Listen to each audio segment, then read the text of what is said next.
হরে কৃষ্ণ। একাদশীর মতো পবিত্র ব্রত পৃথিবীতে আর একটিও নেই। একাদশী ব্রত হলো পাপহারিণী এবং মুক্তি প্রদানকারী। নাগেদের মধ্যে যেমন শেষনাগ, পক্ষীদের মধ্যে গরুড় এবং মানুষের মধ্যে ব্রাহ্মণ এবং দেবতাদের মধ্যে নারায়ণ সর্বশ্রেষ্ঠ, তেমনি সকল ব্রতের মধ্যে একাদশী ব্রতই হলো সর্বশ্রেষ্ঠ। যারা এই একাদশী ব্রত পালন করেন তারা ভগবানের অত্যন্ত প্রিয় হন। তাদের এই জগতে ধনলাভ এবং পরজগতে মুক্তিলাভ হয়। হাজার হাজার বছর তপস্যার ফলে যে ফললাভ হয় না, একমাত্র একাদশীতে রাত্রি জাগরণের ফলে তা অনায়াসে প্রাপ্ত হয়। আজকে আমরা এই ভিডিওর মাধ্যমে জেনে নেব পৌষ মাসে কৃষ্ণপক্ষের একাদশীর নাম কি, এই একাদশী আমাদের কিভাবে পালন করতে হবে, এই একাদশী কখন আমাদের পালন ভঙ্গ করতে হবে, এই একাদশীতে কি কি বিধিনিষেধ রয়েছে সেই সব সম্পর্কে আমরা জেনে নেব। প্রথমে আমরা জেনে নেব পৌষ মাসের কৃষ্ণপক্ষের একাদশীর নাম কি। পৌষ মাসের কৃষ্ণপক্ষের একাদশীর নাম সফলা। এই সফলা একাদশীটি আমাদের পালন করতে হবে বাংলায় পৌষ মাসের 10 তারিখে এবং ইংরেজিতে ডিসেম্বর মাসের 26 তারিখে বৃহস্পতিবার দিন। এবং এই একাদশীর পালনভঙ্গের দিনটি হলো ঠিক তার পরের দিন, বাংলায় পৌষ মাসের 11 তারিখে এবং ইংরেজির ডিসেম্বর মাসের 27 তারিখে শুক্রবার দিন। এবার আমরা জেনে নেব এই সফলা একাদশীর পালনভঙ্গের সময়। ভারতবর্ষে এই একাদশীর পালনভঙ্গের সময় হলো সকাল 7টা 12 থেকে সকাল 9টা 50-এর মধ্যে, এবং বাংলাদেশে এই একাদশীর পালনভঙ্গের সময় হলো সকাল 7টা 30 থেকে সকাল 10টা 10-এর মধ্যে। এবার আমরা জেনে নেব পৌষ মাসের কৃষ্ণপক্ষের সফলা একাদশীর ব্রতমাহাত্ম্যের সম্পর্কে। পৌষ মাসের কৃষ্ণপক্ষের একাদশীর নাম সফলা। ব্রহ্মাণ্ড পুরাণে যুধিষ্ঠির কৃষ্ণ সংবাদে এই তিথির মাহাত্ম্য বর্ণিত হয়েছে। যুধিষ্ঠির বললেন, হে প্রভু, পৌষ মাসের কৃষ্ণপক্ষে একাদশীর নাম, বিধি এবং পূজ্য দেবতা বিষয়ে আমার কৌতূহল নিবারণ করুন। তখন শ্রীকৃষ্ণ বললেন, হে মহারাজ, আপনার প্রতি স্নেহবশত সেই ব্রতের কথা বিষয়ে আমি বলছি। এই ব্রত যেমন আমাকে সন্তুষ্ট করে, বহু দান দক্ষিণাযুক্ত যজ্ঞাদির দ্বারা আমি সেরকম সন্তুষ্ট হই না। তাই যত্ন সহকারে এই ব্রত পালন করা অত্যন্ত কর্তব্য। পৌষ মাসের কৃষ্ণপক্ষে একাদশীর নাম সফলা। নাগেদের মধ্যে যেমন শেষনাগ, পক্ষীদের মধ্যে গরুড় এবং মানুষের মধ্যে ব্রাহ্মণ এবং দেবতাদের মধ্যে নারায়ণ সর্বশ্রেষ্ঠ, তেমনি সকল ব্রতের মধ্যে একাদশীর ব্রতই হলো সর্বশ্রেষ্ঠ। হে মহারাজ, যারা এই ব্রত পালন করেন তারা আমার অত্যন্ত প্রিয়। তাদের এই জগতে ধনলাভ এবং পরজগতে মুক্তিলাভ হয়। হাজার হাজার বছর তপস্যায় যে ফললাভ হয় না, একমাত্র সফল একাদশীর রাত্রি জাগরণের ফলে তা অনায়াসে প্রাপ্ত হয়। মহিষ্মত নামে এক রাজা প্রসিদ্ধ চম্পাবতী নগরে বাস করতেন। রাজা 4 জন পুত্র ছিল, কিন্তু তার জ্যেষ্ঠ পুত্র লুম্ভক সর্বদা পরস্ত্রী গমন, মদ্যপান প্রভৃতি অসৎ কার্যে রত ছিলেন। সে সর্বক্ষণ ব্রাহ্মণ, বৈষ্ণব ও দেবতাদের নিন্দা করত। পুত্রদের এই আচরণে ক্ষুব্ধ হয়ে রাজা তাকে রাজ্য থেকে বার করে দিলেন। স্ত্রী, পুত্র, পিতা, মাতা, আত্মীয় স্বজন পরিত্যক্ত হয়ে সে এক গভীর বনে প্রবেশ করল। সেখানে কখনো তিনি জীব হত্যা, কখনো আবার চুরি করে জীবন ধারণ করতে লাগলো। কিছুদিন পর একদিন সে নগরে প্রহরীদের কাছে ধরা পড়ল, কিন্তু রাজপুত্র বলে সেই অপরাধ থেকে সে মুক্তি পেল। পুনরায় সে বনে ফিরে গিয়ে জীব হত্যা, ফলমূল আহার করে দিন যাপন করতে লাগলো। ওই বনে বহু বছরের পুরনো একটি বিশাল অশ্বত্থ বৃক্ষ ছিল। সেখানে ভগবান বাসুদেব বিরাজমান বলে বৃক্ষটি দেবত্ব প্রাপ্ত হয়েছে। সেই বৃক্ষতলেই পাপবুদ্ধি লুম্ভক বাস করত। বহুদিন পর তার পূর্বজন্মের কোনো পুণ্য ফলে সে পৌষ মাসের 10মীর দিন কেবল ফল আহারে দিন অতিবাহিত করল। কিন্তু রাত্রিতে অসহ্য শীতের প্রকোপে সে মৃতপ্রায় হয়ে রাত্রি যাপন করল। পরের দিন সূর্য উদয় হলেও সে অচেতন হয়েই পড়ে রইল। দুপুরের দিকে তার চেতনা ফিরল। ক্ষুধা নিবারণের জন্য সে অতি কষ্টে কিছু ফল সংগ্রহ করল। এরপর সে বৃক্ষতলে এসে পুনরায় বিশ্রাম করতে লাগলো। রাত্রিতে খাদ্য অভাবে সে ক্রমশ দুর্বল হয়ে পড়ল। সে প্রাণ রক্ষাতে ঈশ্বরের উদ্দেশ্যে ফলগুলি নিয়ে, হে ভগবান, আমার কি গতি হবে, এই বলে অশ্রুপাত করতে করতে সেই বৃক্ষমূলে, হে লক্ষ্মীপতি নারায়ণ, আপনি প্রসন্ন হন বলে তা নিবেদন করল।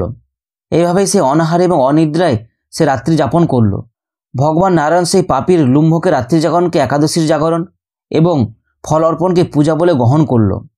এইভাবে অজ্ঞাতসারে লুম্ভকের সফল একাদশী ব্রত পালন হয়ে গেল। প্রাতকালে আকাশে দৈববাণী হল, হে পুত্র, তুমি সফলা ব্রতের পুণ্যের প্রভাবে রাজ্যপ্রাপ্ত হবে। সেই দৈববাণী শোনা মাত্রই লুম্ভক দিব্যরূপ লাভ করল। তার পাপবুদ্ধি দূর হলো। সে পুনরায় নিষ্কণ্ঠ রাজ্য লাভ করল। স্ত্রী পুত্র সহ কিছুক্ষণ রাজ্যসুখ ভোগের পর পুত্রের ওপর রাজ্যভার দিয়ে সে সন্ন্যাস আশ্রম গ্রহণ করল। অবশেষে মৃত্যুকালে সে অশোক অভয় ভগবানের কাছে ফিরে গেল। ভগবান শ্রীকৃষ্ণ বললেন, হে মহারাজ, এইভাবে সফল একাদশী যিনি পালন করেন তিনি জাগতিক সুখ এবং পরে মুক্তি লাভ করেন। এই ব্রতে যারা শ্রদ্ধাশীল তারাই ধন্য, তাদের জন্ম সার্থক, এতে কোনো সন্দেহ নেই।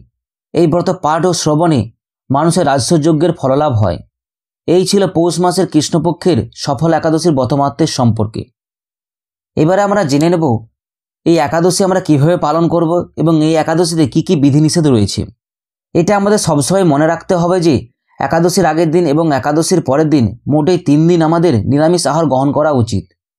যারা সাত্ত্বিক আহার গ্রহণ করেন না তারা চা, বিড়ি, সিগারেট, পান, কফি, নেশাজাত দ্রব্যগুলি একাদশীর দিন বর্জন করবেন, কেননা এই সমস্ত দ্রব্যগুলি একাদশীর দিন গ্রহণ করলে আপনার একাদশী ব্রতটি নষ্ট হয়ে যায়। এই একাদশীটিকেও নির্জলভাবে পালন করতে পারেন, কিন্তু যারা নির্জল উপবাসে অসমর্থ তারা এই একাদশীর দিন কিছু ফলমূল গ্রহণ করতে পারেন, যেমন গোল আলু, মিষ্টি আলু, চাল কুমড়ো, পেঁপে, টমেটো, ফুলকপি ইত্যাদি সবজি। ঘি অথবা বাদাম তেলে রান্না করে ভগবানকে উৎসর্গ করে আহার করতে পারেন। কাঁচা হলুদ বা ঘরে বানানো গুঁড়ো হলুদ, মরিচ, লবঙ্গ ব্যবহার করতে হয়। এছাড়াও আপনারা একাদশীর দিন দুধ, কলা, আপেল, আঙুর, আনারস, আখ, তরমুজ, বেল, নারকেল, মিষ্টি আলু, বাদাম, লেবুর শরবত ইত্যাদি ফলমূল খাওয়া চলে। একাদশীতে 5 প্রকার রবিশস্য গ্রহণ করা নিষেধ রয়েছে। এই 5 প্রকার রবিশস্যগুলি হলো: প্রথম, ধান জাতীয় সকল প্রকার খাদ্য, যেমন চাল, মুড়ি, চিড়ে, সুজি, পায়েস, খিচুড়ি, চালের পিঠা, খই ইত্যাদি। দ্বিতীয় হলো গম জাতীয় সকল প্রকার খাদ্য, যেমন আটা, ময়দা, সুজি, বেকারি বিস্কুট, সকল প্রকার বিস্কুট, হরলিক্স জাতীয় খাবার ইত্যাদি। তৃতীয় হলো জব বা ভুট্টা জাতীয় সকল প্রকার খাদ্য, যেমন ছাতু, খই, রুটি ইত্যাদি।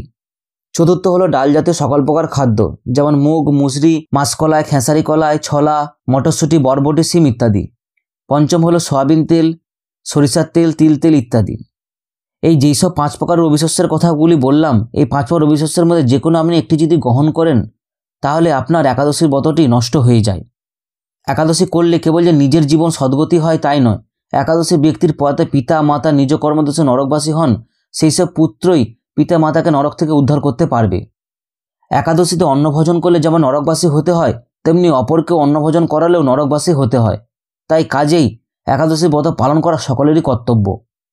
একাদশীর আগের দিন ঘুমোতে যাওয়ার আগে ভগবান শ্রীকৃষ্ণ এবং রাধারানীর কাছে একাদশী সংকল্প করতে হয়। একাদশী সংকল্প মন্ত্রটি হল: একাদশ নিরাহার স্থিতা অহম অপরিহন্যী ভোক্সাম্যে পুণ্ডরীকাক্ষং শরণম্যে ভবচ্যুত।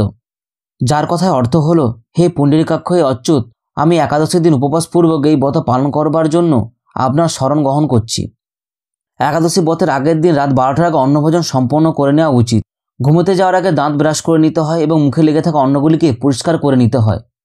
পরের দিন সকালে উঠে শুধু মুখ কুলি এবং স্নান করে নিতে হয়।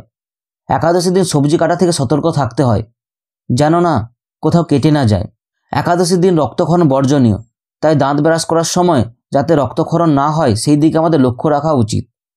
একাদশীর দিন রক্তক্ষরণ বর্জনীয়, তাই দাঁত ব্রাশকালে অনেকে রক্তক্ষরণ হয়ে থাকে, তাই একাদশীর আগের দিন ব্রাশ করে নেওয়া সর্বোত্তম। এই সফল একাদশীর ব্রত মাহাত্ম্যটি ভগবত ভক্তের শ্রীমুখ থেকে শ্রবণ করা উচিত।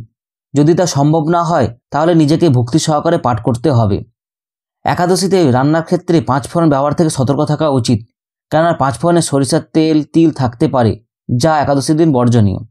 একাদশীতে শরীরে প্রসাধনের ব্যবহার নিষিদ্ধ, তৈল, সুগন্ধি, সাবান, শ্যাম্পু ইত্যাদি বর্জনীয় এবং সকল প্রকার ক্ষৌরকর্ম যেমন সেব, চুল, নখ ইত্যাদি কাটা নিষিদ্ধ। একাদশী পালনের একমাত্র উদ্দেশ্য হলো কেবল উপবাস করা নয়, নিরন্তর ভগবানের নাম স্মরণ, মরণ এবং শ্রবণ কীর্তনের মাধ্যমে একাদশীর দিন অতিবাহিত করতে হয়। এই দিন যতটুকুন সম্ভব উচিত একাদশী পালনে পরনিন্দা, পরচর্চা, মিথ্যা ভাষণ, ক্রোধ, দুরাচারী, স্ত্রী সহবাস সম্পূর্ণরূপে নিষিদ্ধ। একাদশী তিথির পরের দিন উপবাস ব্রত ভাঙার নিয়ম কিছু রয়েছে। একাদশী পালনে অর্থাৎ উপবাসের পরের দিন সকালে নির্দিষ্ট সময়ের মধ্যে পালন ভঙ্গ করতে হয়। ওই সময়ের মধ্যে পঞ্চরবিশস্য ভগবানকে নিবেদন করে প্রসাদরূপে গ্রহণ করে পালন ভঙ্গ করতে হয়, নতুবা একাদশীর কোনো ফললাভ হয় না। একাদশী পালন ভঙ্গ করার সময় এই মন্ত্রটিকে আপনাকে উচ্চারণ করতেই হয়: একাদশ নিরাহার বতানেন কেশব প্রসিদ্ধ সম্মুখনাথ জ্ঞানদৃষ্টি পদভব। শিল প্রভুপাদ তার ভক্তদের একাদশী দিন 25 মালা বা যথেষ্ট সময় পেলে তারও বেশি করে হরে কৃষ্ণ মহামন্ত্র জপ করার নির্দেশ দিয়েছেন। একাদশীতে খাদ্যশস্য গ্রহণ করলে প্রতিটি দানায় 4 প্রকারের পাপ অবস্থান করে। এই পাপগুলি হলো মাতৃহত্যা পাপ, পিতৃহত্যা পাপ, ব্রহ্মহত্যার পাপ এবং গুরু হত্যার পাপ। এবার আপনারা ভেবে দেখুন, আমরা তো একাদশীর দিন একটি মাত্র দানা গ্রহণ করি না, আমরা প্রতিটি গ্রাসে হাজার হাজার দানা গ্রহণ করি। অতএব যেসব পাপ কাজ আমরা করিনি সেই সব পাপ কাজের ভাগীদার আমাদের হতে হয়। তাই একাদশী দিন পঞ্চায়েতের রবিশস্যগুলি গ্রহণ করা উচিত নয়। এই ছিল পৌষ মাসের কৃষ্ণপক্ষের সফল একাদশীর বিধিনিষেধের সম্পর্কে। যারা যারা সফল একাদশী ব্রতটি পালন করতে ইচ্ছুক তাদেরকে অবশ্যই ভিডিওটি শেয়ার করুন, নিজেরাও একাদশী ব্রত পালন করুন এবং অন্যদের একাদশী ব্রত পালনে উদ্বুদ্ধ করুন। এতে নিজেরও মঙ্গল হবে এবং অপরেরও মঙ্গল হবে। আজকের ভিডিও এই পর্যন্ত। ভিডিওটি যদি ভালো লেগে থাকে তবে অবশ্যই লাইক করুন, শেয়ার করুন এবং চ্যানেলটিকে অবশ্যই সাবস্ক্রাইব করুন। প্রত্যেক দিন হরে কৃষ্ণ মহামন্ত্র জপ করুন। ভালো থাকুন, সুস্থ থাকুন। হরে কৃষ্ণ। জয় শিল প্রভুপাদ কি জয়।